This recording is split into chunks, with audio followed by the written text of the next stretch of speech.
오늘은 예수님이 가지셨던 좌절감에 대해서 같이 생각을 해보겠습니다. 인생을 살면서 우리는 낙심과 실망의 좌절감을 가질 때가 있습니다. 비슷한 말이지만 좌절감은 훨씬 뉘앙스를 갖는 것 같습니다. 제가 버킷리스트라는 영화를 봤는데 두 사람이 병실에 같이 있었는데 60대 후반입니다. 둘 다 암으로 6개월에서 많으면 1년의 선고를 받은 두 사람입니다. 한 사람은 너무 큰 부자고, 그러나 결혼 4번에 하나밖에 없는 딸하고는 연락을 안 하는 원수지간이 됐고, 한 사람은 대학교 1학년 때 그만 아이를 갖게 돼서 이제 일을 하면서 한평생을, 대학 교수가 꿈이었는데 아이가 생기는 바람에 이제 그걸 접고 열심히 그저 가정을 위해 한평생을 일했는데, 열심히 산 결과는 60이 넘어 이렇게 암에 걸린 것입니다. 그래서 이 두 분이 그럼 죽기 전에 뭔가를 하고 죽자는 버킷 리스트를 만들어서 대자연의 장엄함을 보기, 세상에서 가장 아름다운 여자와 키스하기, 그게 불가능하지만 그게 손녀딸이었습니다. 스카이 다이빙 하기, 정말. 그래서 그들은 병원에서 이렇게 나와버립니다. 이거 암투병 이거 맞고 저거 맞고. 그래서 둘이서 이제 여기저기 다니는, 그러다 이제 들어오는 거죠. 마지막에 제가 그 영화를 보고 참 마음에 나도 버킷리스트를 만들어야겠다. 그래서 저는 특별한 건 안 만들고 오늘 하는 것이 내가 만든 버킷리스트에 있는 것이다. 내가 오늘 예배 갔다 왔으면 그게 내 버킷리스트에 있는 것이다. 이렇게 예배 참여하는 게 어떻게 보면 얼마나 영광스럽고 위대한 특권입니까? 시한부라면 아마 제일 아쉬운 것이 예배일 것인데, 어쨌든 우리 세상을 살아가면서 우리가 이런저런 것 속에 상심과 자녀 문제, 이런 문제, 내가 그런 길을 갔어야 했는데 직업 문제, 전공 문제, 많은 우리의 그런 좌절의 시간들을 우리가 이제 지나면서 인생을 살아가죠. 복음서에서 주님도 공생의 기간에 이제 이런저런 제자들로 인한 심한 실망감, 낙심감, 좌절감을 느꼈는데, 그것이 이제 풍랑의 배 속에서 우왕좌왕하고 예수님이 함께 있는데도 다 죽었다고 그렇게 흔들리는 제자들에 대해서 주님은 나름대로 참 좌절하셨을 것입니다. 아직도 나를 믿지 못하는구나.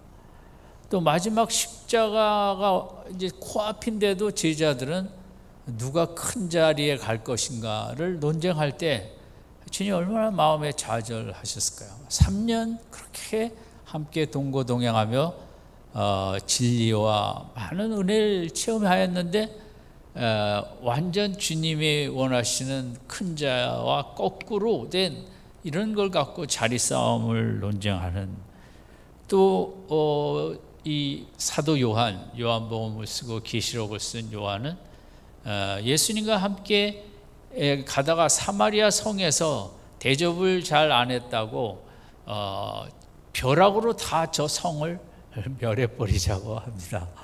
그러니까 이 요한이 이 우레와 같은, 별명이 우레라고 아주 성질이 급하고 과격한 사람인데, 이렇게 사랑의 일꾼으로 바뀌어서 요한복음이나 요한일서 2서 3조에는 사랑에 대해서 그렇게 많이 얘기하지 않습니까? 그러나 어쨌든 예수님께서 그렇게 제자들을 양육했는데 마음에 안 들면 천둥벼락으로 다 이렇게 멸망을 시키자는 등 마지막 순간까지 네가 큰 자냐 내가 큰 자냐 논쟁하는 이런 모습 속에 얼마나 많은 실망과 낙심을 넘어 좌절의 시간들이 많이 있었겠죠. 우리도 자녀를 키우면서 언제 우리 아이가 또 남편을 보면서 우리 남편이 언제 좀 더 믿음 안에 들어올까 하는 이제 많은 이런 크고 작은 좌절감 속에 살아가는데, 그 주님의 좌절감 중에 이제 가장 큰 좌절감이 있었다면 오늘 본문이라고 할 수 있습니다. 왜냐하면 이 본문에서는 주님의 감정을 상당히 있는 그대로 단어 사용에 거침없이 막 표현을 했던 것입니다. 본문은 이제 귀신 들린 아들이 있는데 어려서부터 15절에도 보면 불에도 넘어지고 물에도 넘어지고 물에도 넘어지는 이 사탄이 마귀가 이 아들이 어려서부터 너무 힘들게 괴롭히고 말을 못하고 이런 복음서에 많은 병자들이 나오지만 아마 이 아버지처럼 아들이 어렸을 때부터 이렇게 귀신이 힘든 인생을 살게 한 벙어리고 기머거리고 수시로 물에 들어가서 어렵게 하고 불에도 막 들어가게 하는 너무 힘든 그런 이제 상황의 아버지였죠. 이 아버지가 제자들에게 데리고 왔는데 그 제자들은 당시 예수님은 변화산상에 세 제자와 올라가 있었기 때문에 이제 9제자가 남았는데, 이 9제자는 이 아버지가 데려온 아들을 고쳐주지 못했습니다. 이 제자들이 다 주님의 전도 파송 때는 나가서 귀신도 내쫓고 병도 고치고 한때는 능력과 권능이 충만했던 제자들인데, 오늘 본문에서는 병을 전혀 이 아이를 치유하지 못했던 것입니다.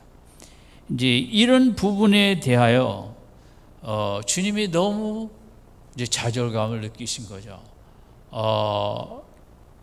주님이 이 땅에 오신 것이 죄를 물리치고 마귀를 물리치고 이렇게 이제 그 예수 이름으로 귀한 삶을 살고 권능을 행할 수 있는 이제 이런 축복을 제자들에게 주시기 위해서 오셨는데 제자들이 잘 못 따라오는 거죠.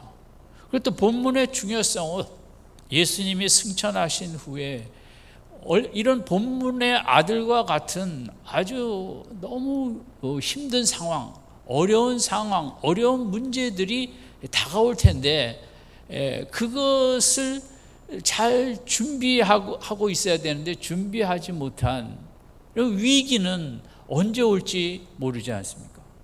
우리가 늘 깨어있으라는 것은 나만이 문제의 예외가 될 수 없고, 누구든 신앙생활을 힘써 하는 분이든 아니든 하나님의 뜻 가운데 우리는 언제 욥의 시련이 나에게 다가올 수도 있고, 다윗과 같은 쫓겨다니는 삶과 형제의 형제가 동생을 팔아 넘기듯이 우리 삶은 예측 불허의 그런 어려움들이 언제 어디서 불쑥 나타날지 모르는데, 예수님이 원하시는 것은 그러기에 믿음이 준비되어 있어야 된다는 거죠.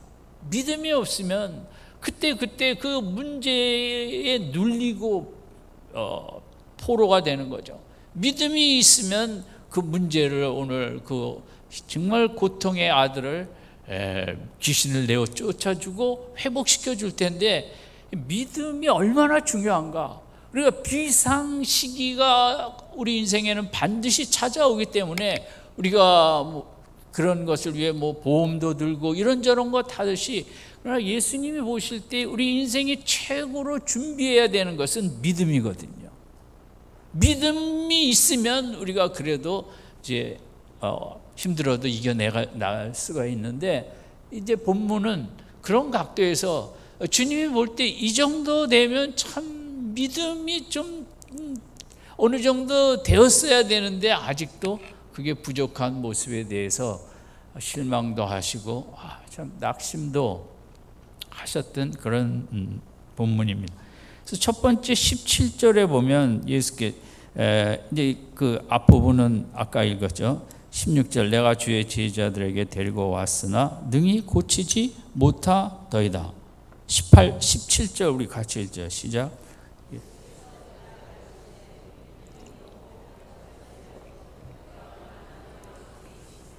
얼마나 너희를 참으려 그를 이루려. 주님의 정말 너무 마음 아픈 너무 좌절감 속에 이 제자들의 모습에 대한 말씀인데, 첫 번째는 믿음이 없다고 그랬습니다. 제일 먼저 강조한 것은 이런 큰 난제 앞에 해결하지 못한 이유가 믿음이 없었다는 거. 우리가 교회 다니고 예수 믿는 목적은 우리의 믿음이 얼마나 위대한가, 믿음 자체가 위대한 것이 아니라 우리가 믿는 대상이 예수님이고 하나님이기 때문에 기독교가 제일 강조하는 것은 우리의 믿음은 믿음으로 우리가 죽음에서 부활하고 천국으로 가고 영생을 얻고, 믿음 하나로 우리가 구원을 얻었고, 믿음 때문에 우리가 성령을 받았고, 기독교가 말하는 인간이 최고의 축복은 믿음을 갖는 것입니다. 그런데 제자들에게 주님이 진짜 원하는 것은 그 믿음이 충만하길 원했는데, 그 믿음이라는 것이 우리처럼 어떨 때는 또 믿음이 강했다가 어떨 때 약해지고, 믿음이 어떨 때는 충만했다가 이렇게 어떨 때는 또 참 없는 것처럼, 그것이 우리 인생에 하나님의 자녀지만 그런 모습을 우리가 피할 수 없는 것처럼 이제 제자들도 마찬가지였던 것 같습니다. 주님이 볼 때 제자들의 최고의 문제는 똑똑하지 않고 뭐하지 않고 뭐가 아니라 믿음이 없다는 거죠. 그것은 제자들이 주님의 오늘 우리를 향한 좌절감이 있다면 저는 그것도 믿음이라고 생각합니다. 그렇게 교회 다니고 이렇게 이랬으면 좀 더 믿음이 있어야 될 텐데 우리의 믿음 없는 모습을 바라보시며, 저도 마찬가지겠습니다만, 그러니까 믿음이라는 것은 그냥 한 번 믿었다고 되는 것이 아니라, 제자들의 실패 전에는 병을 고쳤거든요. 하지만 예수님을 뜨겁게 믿을 때에는 능력이 나타났는데, 오늘 본문에서 그렇지 못하다는 것은 그 믿음을 잘 유지하지 못했다는 거죠. 믿음이라는 것이 2년 전, 10년 전, 30년 전 체험으로 끝나는 것이 아니라, 믿음은 날마다 아침마다 가져야 되는 것인데, 내가 나에게 믿음이 있나 없나 나를 바라보며 믿음이 약할 때는 그 믿음을 강하게 나를 준비시켜서 하루를 살고, 늘 믿음의 모습을 내가 잘 들여다보고, 믿음이 없을 때는 믿음을 이렇게 강하게 가져야 되는데, 그러지 않고 그냥 예수님만 따라다닌 것입니다. 우리도 그렇죠. 그냥 직분에 상관없이 교회만 왔다 갔다 할 수 있는 것입니다. 진짜 우리의 믿음이 없습니다. 주님이 보실 때, 우리가 볼 때는 목사고 장로고 권사지만, 주님이 보실 때 믿음이 없다라는 말을 할 수가 있거든요. 어떻게 해서든지 이 시대에 필요한 것은 믿음이고, 두 번째는 주님이 패역한 세대라고 그랬습니다. 물론 그 무리들도 그렇지만 특별히 제자들에게도 더하는 거예요.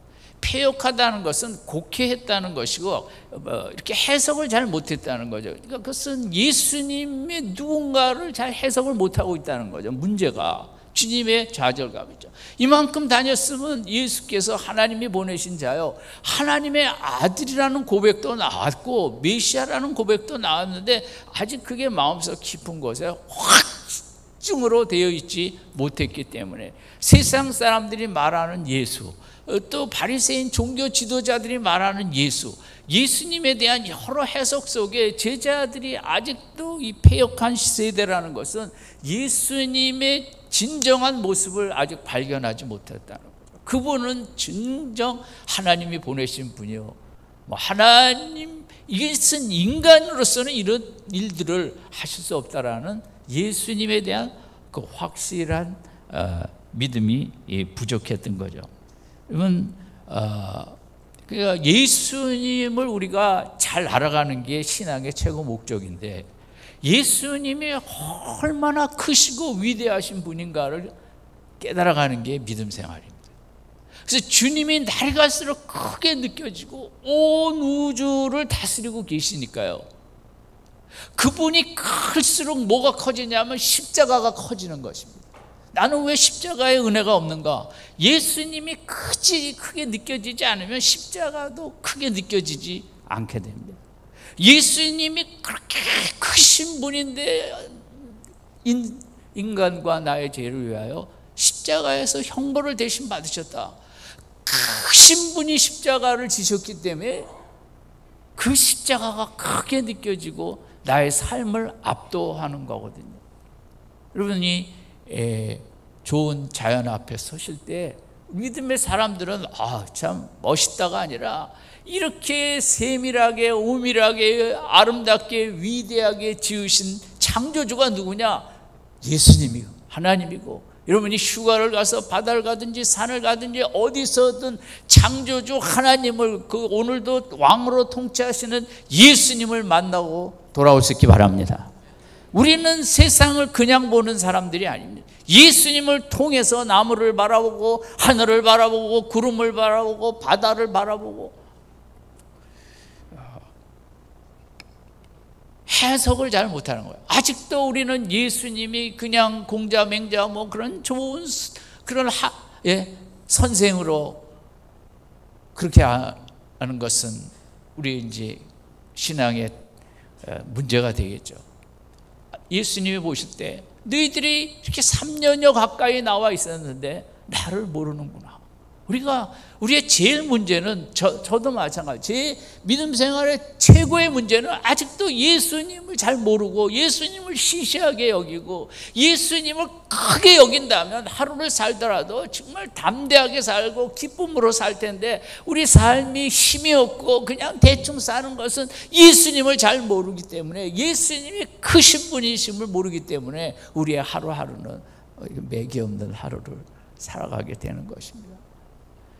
그 바울의 로마서에 빌립보서의 편지에 나온 정말 예수를 더 알기를 원하노라. 신앙생활을 하면 할수록 예수의 크심을 더 알고 체험하고 느끼게 하여 주시옵소서. 그래야 내가 힘이 납니다. 그분이 큰 만큼 내 인생이 커지고 그분이 큰 만큼 내 인생이 흔들리지 아니하고, 세 번째는 내가 얼마나 너희와 함께 있으며. 너무나 노골적인 표현이죠. 내가 떠날 때가 됐는데, 내가 얼마나 더 있어 시간이 없는데 아직까지 이러면 되겠는가? 우리가 자녀가 문제가 있으면 부모는 내 탓으로 하죠. 다 내가 잘못 키워서. 예수님도 그러셨을 거예요. 이만큼 했는데 교회에 문제가 있고 뭐가 문제가 있으면 목회자는 다 내 탓으로 돌리겠죠. 내가 다 잘못하고. 그런 것처럼 예수님도 참 좌절감 속에 내가 얼마나 너희와 더 있겠냐, 시간이 얼마 안 남았고 내가 충분히 했는데, 이 부분에 대한 좌절감과 이제 안타까우심이죠. 아기가 때가 되면 앉기도 하고 또 기어가기도 하고 일어서기도 하고 그다음에 걷기도 하고 뛰어가기도 하고 세상이 너무 이제 신나게 살 수 있지 않습니까? 마찬가지로 우리도 이제 믿음이 있는 만큼 우리가 신나게 살 수 있습니다. 아멘. 돈으로 신나게 살 수 있는 건 있죠, 어느 정도. 우리가 정말 신나는 인생을, 기분 좋은 인생을 살 수 있는 길은 저는 하나밖에 없다고 생각합니다. 믿음입니다. 영이 충만하고 믿음이 충만하면 우리의 환경에 상관없이 이번 한 주간도 피서를 안 갔을지라도 직장에 있을지라도 정말 믿음이 있고 영이 충만하면 세상 어느 곳에 있는 것보다 기쁘고 신나는 한 주간을 살 수 있는 줄로 믿습니다. 다섯 번째는 다시 한번 주님이 이렇게 여기 20절에 제자들이 우리가 왜 못 했느냐, 그럴 때 너희 믿음이 적은 연고니라. 그 제일 문제는 믿음이 적은 거예요. 저는 너무 상당히 깊이 느껴집니다. 왜냐하면 내가 마음이 기쁨이 없고 감사 찬양이 부족하고 여러 가지 생각으로 번민하는 거는 그것은 믿음이 적기 때문이거든요. 그래서 제가 저 자신을 보며 제일 탓하는 게 믿음이 없을 때 제 모습이 너무 참 초라한 것이죠. 영이 충만하지 않으면 제가 봐도 제 인생에 대한 초라함밖에 느껴지지 않은 거예요. 그래서 우리가 인생을 살아가면서 성령이 충만하지 않으면 때로 시체만도 못하다 그렇게 생각합니다. 왜냐하면 영이 충만하지 않으면 맨 이런저런 근심 걱정밖에 우리 속에 들어오는 게 없거든요. 정말 인생이라는 것은 성령이 충만하고 해야, 그래야 믿음이 충만해야 그 인생이 멋있고 귀하고 위대하고 아름답지, 믿음과 영이 충만하지 않는 인생은 뭐 좋은 집에 있든 돈이 많든 별 볼 일 없는 인생을 살아갈 수밖에 없는. 믿음이 적다는 게 두 번 나온 것은 위에는 없고 적고, 그러니까 그만큼 믿음으로 살려고 정말 하루를 살아도 예수님을 막 찬양하고 제자들이 정말 내가 예수님처럼 되고 싶습니다. 예수님처럼 이렇게 약한 자들을 고쳐주고 귀신 들린 자를 내어쫓고 예수님의 그런 말씀대로 살고 싶고, 정말 예수님의 능력이 내 능력이 되기를 원합니다. 정말 예수님 하신 일을 나도 똑같이 하기를 원합니다. 이런 믿음으로 따라다니지를 않고 확실히 붙잡지 않고 그냥 따라다닌 거죠. 그것이 오늘 우리들의 모습도 그렇죠. 한번 되돌아보고, 우리 신앙생활의 핵심은 뭡니까? 내가 예수님처럼 살고 싶다는 게 기독교의 최고의 소원인 것입니다. 예수님같이 생각하고 예수님처럼 느끼고 예수님의 감정을 갖고 예수님이 기뻐하시는 일을 나도 하고, 내가 예수님의 그런 감성이나 지성이나 영성이나 다 예수님을 닮아가기를 원합니다. 이게 기독교거든요. 그냥 뭐 문제 해결하기 위해서 교회 와서 그냥 기도만 하는 게 교회가 아니고 기독교가 아니고, 예수를 향해 정말 예수처럼 살고 싶다, 그런 그 뜨거운 열망을 갖는 게 기독교인데, 제자들이 그냥 따라만 다닌 겁니다. 우리도 그렇습니다. 목사일 하느라고 그런 예수 따라가지 못하고, 장로 권사 하느라고, 교회 일 하느라고, 성가대 하느라고, 교사 하느라고 정말 예수를 뜨겁게 사모하고 갈망하고 예수님도 닮게 하소서, 이것이 아니고 우리가 교회 생활, 종교 생활로 대체한 것이 이 시대의 우리 현 주소거든요. 예수님 믿음이 적다. 우리가 정말 내 믿음을 볼 때 예수님 같이 되고 싶은 그 믿음이 적은가 큰가, 그게 너무 중요한 문제죠. 예수님은 또 이 부분에 있어서 우리 20절 같이 읽죠. 시작. 가라사대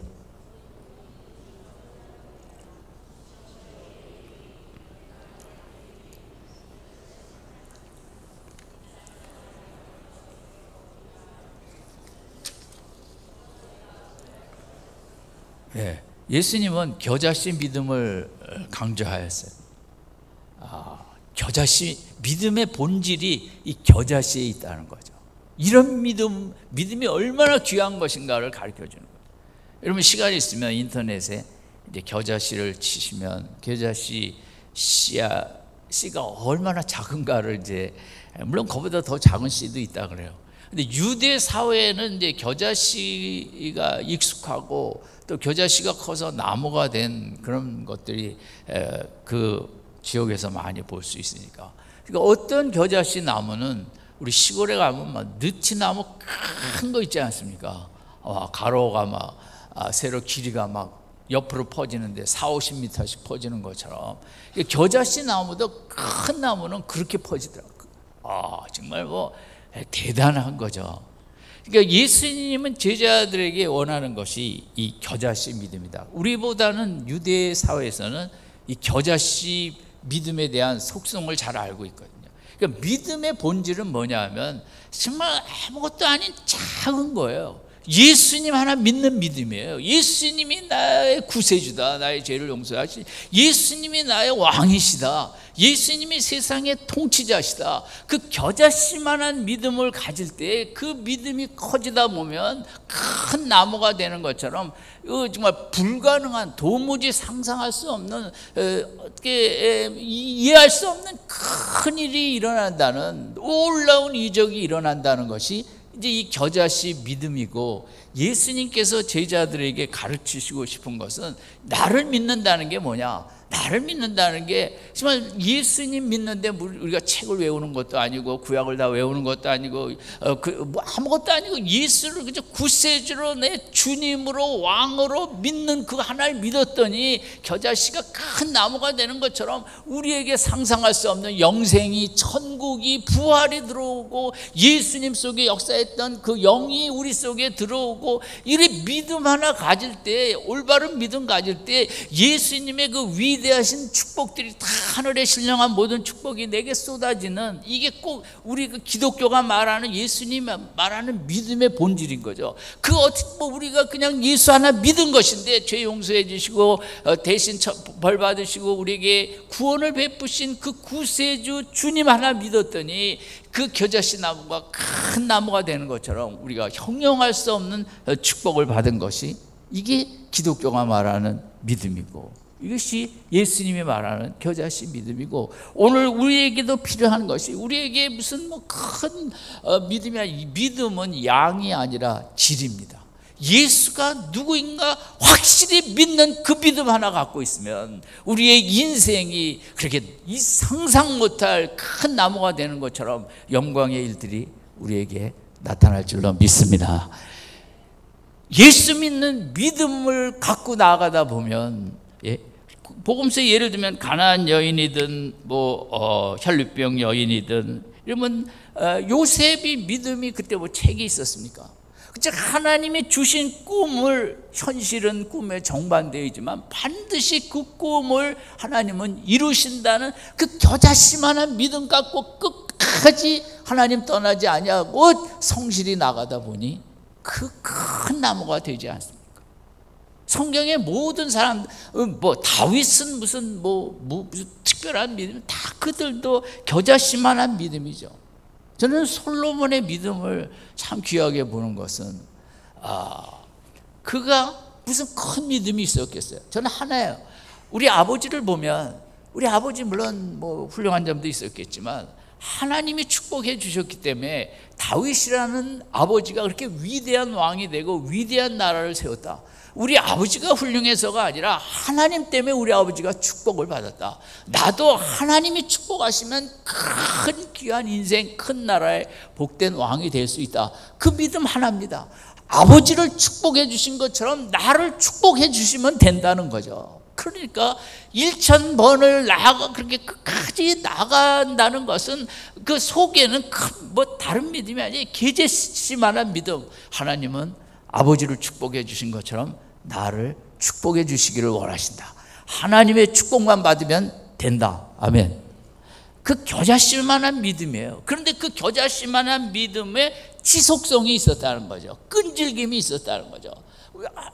하나님이 원하시는 건 그겁니다. 우리에게 뭐 큰 믿음이 아니라 그게 하나님이 창조해 주시고 하나님이 통치하시고 하나님이 합력하여 선을 이루신다는 그 믿음, 겨자씨만한 믿음인데, 누구는 그걸 지속적으로 끝까지 붙잡고 있다가 큰 나무가 되는 것이고 큰 영광을 체험하는 것이고, 그렇지 못하다면 그 지속성에 문제가 있다는 거죠.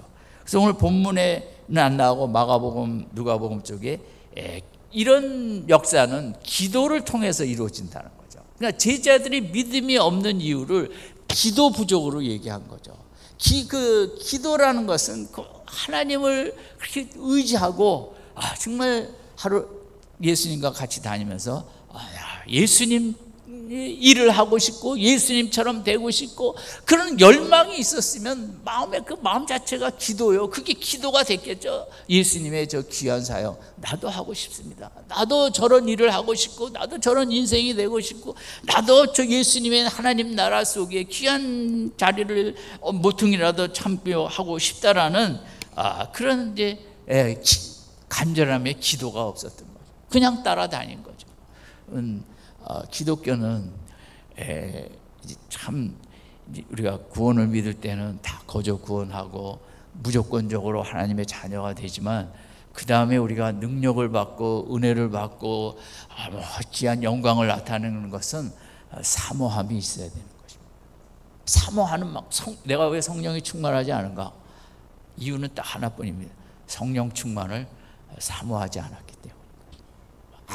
누구 탓할 거 없어. 다 내 탓이. 내가 왜 능력이 부족한가? 내가 능력을 사모하지 않았기 때문인 것입니다. 우리 신앙생활에 저 좋으신 하나님만 생각하면 안 돼요. 하나님은 우리가 사모하는 만큼 축복을 주십니다. 사모하는 만큼 지혜를 주십니다. 인생을 꿰뚫어 볼 수 있는 해석의 은혜도 주시고 내가 세상을 감당할 수 있는 능력도 주시고. 기독교는 구원은 무조건적이지만 그 다음에 우리가 능력과 은혜와 지혜와 이런 걸 받는 것은 다 조건적인 것입니다. 기독교를 쉽게 생각하고 그냥 하나님은 좋으신 하나님 뭐 다 그냥 공짜로 주시고 그렇지 않습니다. 사모하는 만큼 주십니다. 오늘 내가 믿음이 부족하다면 내가 믿음을 사모하지 않았기 때문에 하나님 믿음을 더 주시소서, 더 주시라고 매달리지 않았기 때문에 내 믿음이 오늘의 모습이 있는 거죠.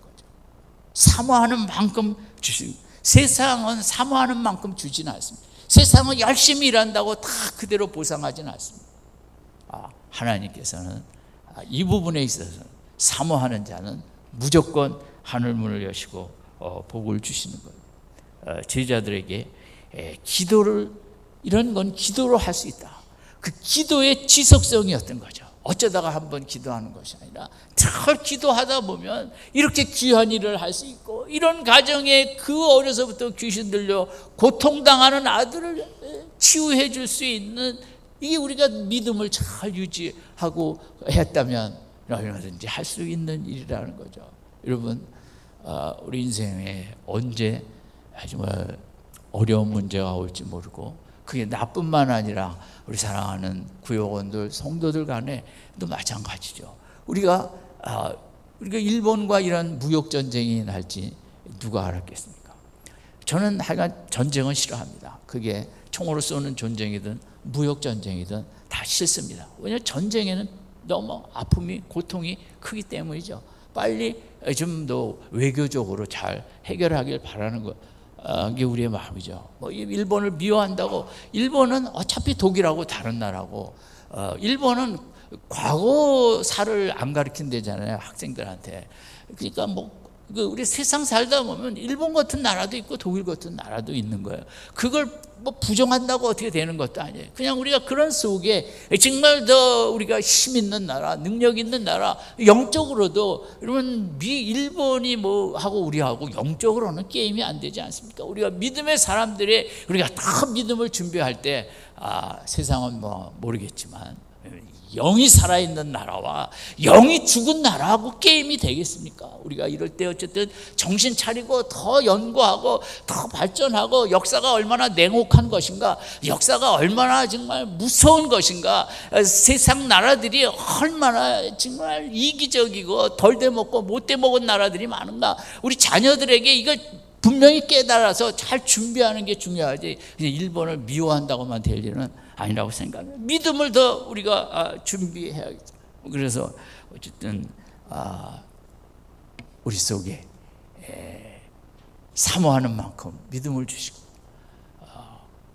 바라보는 만큼 흠모하는 만큼 그래서 능력을 채워갖고 우리가 정말 예수님의 일을 예수님이 원하시는 것은 우리가 그런 귀한 능력 예수님의 능력을 받아 나도 우리 가정도 살리고 또 힘들어하는 옆에 가정도 살리시는 그런 모습을 원하시기 때문에 우리가 그토록 믿음의 사람이 되기를 원하시죠. 아무쪼록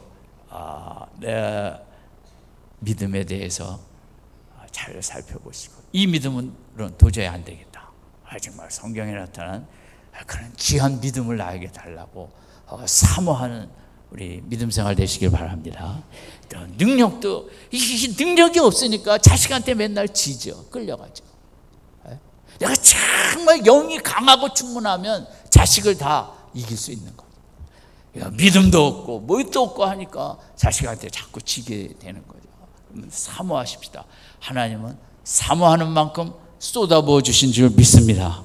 오늘 주님의 좌절감은 나랑 그냥 붙어 다니는 게 다가 아니라, 교회 목사 되고 장로 되고 권사가 되는 게 다가 아니고, 아무것도 아니고, 사모하는 마음이 없으면 이렇게 창피만 당하고, 사모하는 그런 마음으로 능력을 받지 않으면 이렇게 많은 사람의 손가락질밖에 받을 게 없고, 주님은 그거거든요. 내가 떠날 건데 언제까지 이렇게 뜨떠미지근도 하지 아니하고 이런 식으로 사느냐, 믿음 생활 하느냐, 정말 뜨겁게 사모하고 능력받고 지혜받고 믿음 충만하고 권세받아 제자들이 예수님의 일을 지속하기를 원하는 것처럼 우리들에게도 똑같은 마음인 줄로 믿습니다. 무더위 속에서도 더 주님을 사모하십시다. 더 능력 충만, 더 권능 충만, 사랑 충만, 지혜 충만. 여러분, 간구하는 만큼 주십니다. 따라합시다. 간구하는 만큼 주십니다. 하루 종일 간구합시다. 할 일 없으면. 일하면서도 간구합시다. 그러지 않으면 이 시대에 살 길이 없고, 이 본문의 아들이 내 아들이 될 수 있는 거예요. 어느 순간 누가 쫓아요? 내가 준비가 안 되는데. 아무쪼록 열심히 사모하십시다. 날씨에 상관없이 더우나 장마가 지거나 뭐하거나 그저 주님으로 가득 채우고 기도하고 매달리고, 내 힘으로 살 수 없다고, 내 생각으로 살 수 없다고, 주님이 내 속에 가득 임해야 된다고, 주님으로 충만 충만 충만, 하루 종일 충만 충만의 단어가 끊이지 않길 바랍니다. 그래야 능력받고 우리가 귀한 일 많이 할 수 있는 것입니다. 기도하겠습니다.